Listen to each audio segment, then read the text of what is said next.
Hello mga ka-trip, good afternoon po sa ating lahat. Welcome back again to our channel. Good evening na pala, 6:22, kasasara-sara lang. January 13, 2025. Ang tumal po ng maghapon. Madaling araw pa lang po dito sa Palawan ay umuulan na. Hanggang ngayon, 6:22, ambo na lang. Pero maghapon po talagang maulan. So maghapon ding matumal. So ngayon, shout out to Ma'am Yuel Sergioran. Ayan, may katanungan po dito. Hello Ma'am. If expired na po ang DTI, tas hindi ko na siya i-renew, pwede po ba change name na lang ako? So, sa mga ka-entry po natin pala na bago pa lang sa channel na ito at hindi pa nakapag-subscribe, pakiclick na lang po ang subscribe button at huwag nyo na rin pong kalimutan yung notification bell para ma-notify kayo sa mga susunod pa nating i-upload na videos about sa mga bagay-bagay po may kinalaman sa negosyo, may kinalaman sa mga maliliit na negosyo, mga maliliit at starting pa lang po ng mga motor parts business and accessories at sa mga related na mga usapin.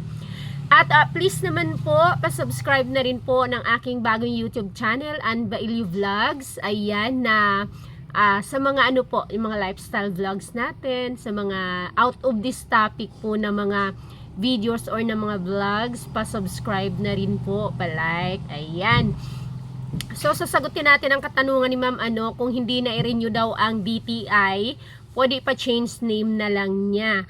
Alright po, since po ma'am, tayo po ay may record sa DTI at mayroon kang old na DTI permit, kung hindi mo siya ma-renew at i-change name mo po, mahahanapan ka pa rin po ng butas para sa penalty. Kasi yung iyo pong old na DTI permit, bago mo po yan mapa-change name, ay kailangan mo po munang i-file yan sa DTI, ipa-cancel mo po siya. Na-try ko na yan before, way back 2019, kasi plano ko po sanang mag-change name nung may, nung may itong second store namin, gusto ko na siyang i-change name from the previous store. So, yung first store namin, AR-based trading. Gusto ko sanang palitan na yon ng pangalan ng anak ko. Yung ditong natayo na namin tong pangalawa, palitan ko na sana ng ng pangalan ng anak ko, pati na rin yung main syempre. So, ang nangyari po ay hindi pala siya ganun kadali. Pupunta ka pa ng DTI, kukuha ka po ng form doon para sa DTI permit cancellation. After mong magpagawa doon ng kumuha ng form ng cancellation, pupunta ka pa po sa lawyer. Affidavit mo po, papagawa ka po ng affidavit sa lawyer na ikaw ang owner ng old DTI permit na yan, ng old business name na yan, at gusto mo siyang ipa-change name into this new name for the reason of. So, ganun po siya kahirap. Hindi po siya ganun kadali na basta na lang gusto mo mag-change name, ay ganun-ganun na lang yun. Lalo na kung may issue ka po na ganyan na na hindi mo siya pala na renew tapos gusto mo mag-change name na lang. Ang una-una pong mangyayari dyan is settle mo muna ang penalty doon sa years po na hindi mo siya na-renew. After mo siyang masettle, bago ka mag-a-apply or kukuha ng cancellation. Meron ako actually form yan ng cancellation. Nandiyan pa sa akin, halungkat ko nung nag-renew ng permit.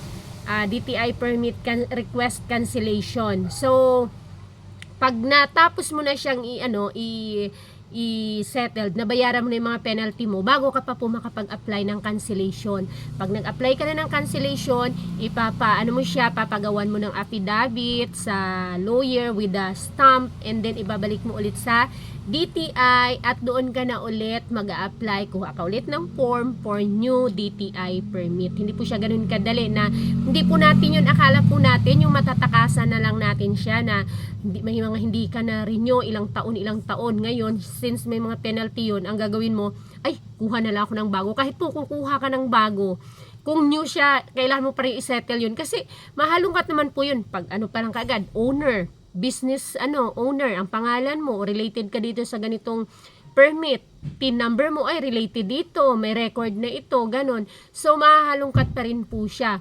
Ang nangyari nun sa akin, 2019, way back, nung magpapachange po ako ng business name dapat.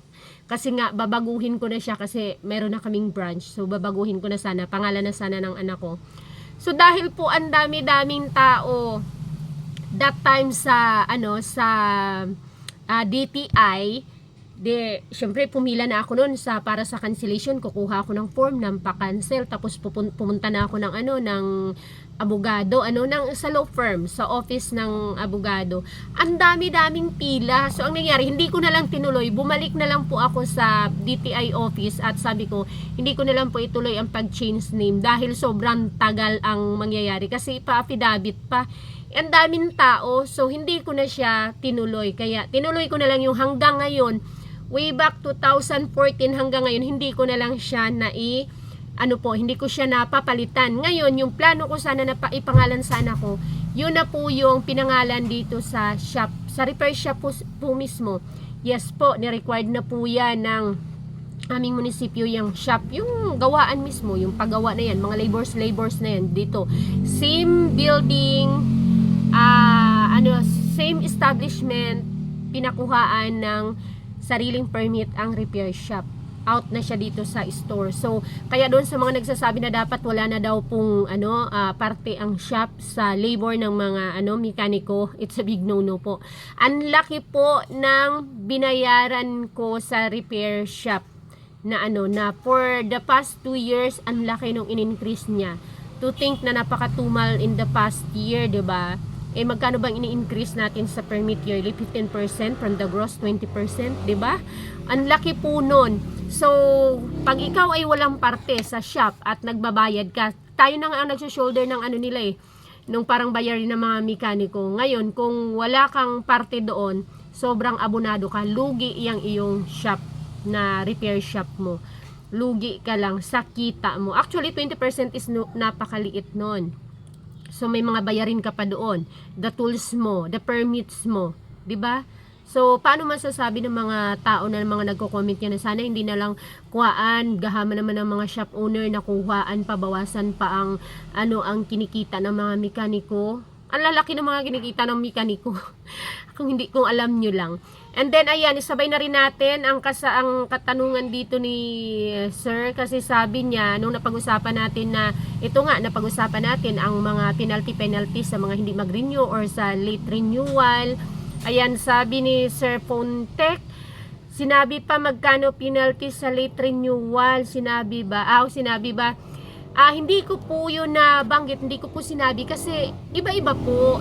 In general, iba-iba po ang penalty, depende sa iyong may classification po kasi tayo ng business, 'di ba? Merong retail, may wholesale, tapos may repair shop, may supplying, may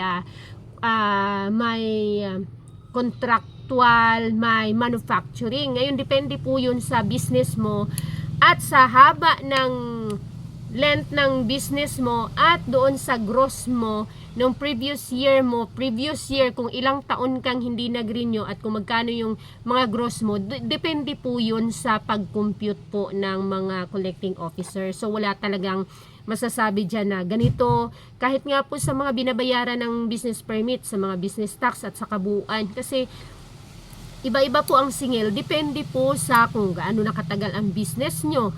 Kasi taon-taon tumataas ang collection nila. Taon-taon magkano ang dinadagdag na magkano ang naidadagdag doon sa previous mo, sa gross mo, magpa plus 15%, 20%, 25% or kung magkano man.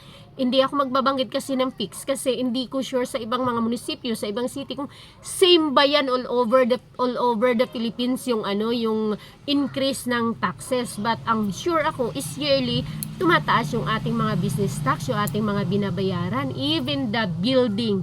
This one, the property, tumataas po yan. Yung lupa na ito, yung property na ito, kumbaga yung appreciation, ano ba yung tawag doon? Sorry, nawala sa isip ko.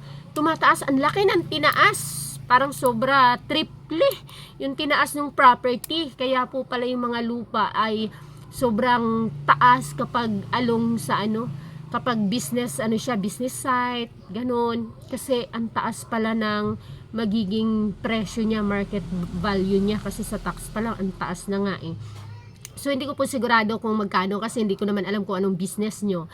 So, depende po yun. Siyempre, kung maliit lang naman ang business mo, tapos, let's say for example, sari-sari store na maliit, kung ang gross mo dyan ang sa isang taon ay 10,000 lang, edi maliit lang din ang penalty mo. Pero kung nag-gross ka ng million, malaki ang penalty mo at depende pa yun kung ilang taon ka po na hindi nag-renew. At sa atin po kasi, iba-iba din ang definition natin ng malaki at maliit.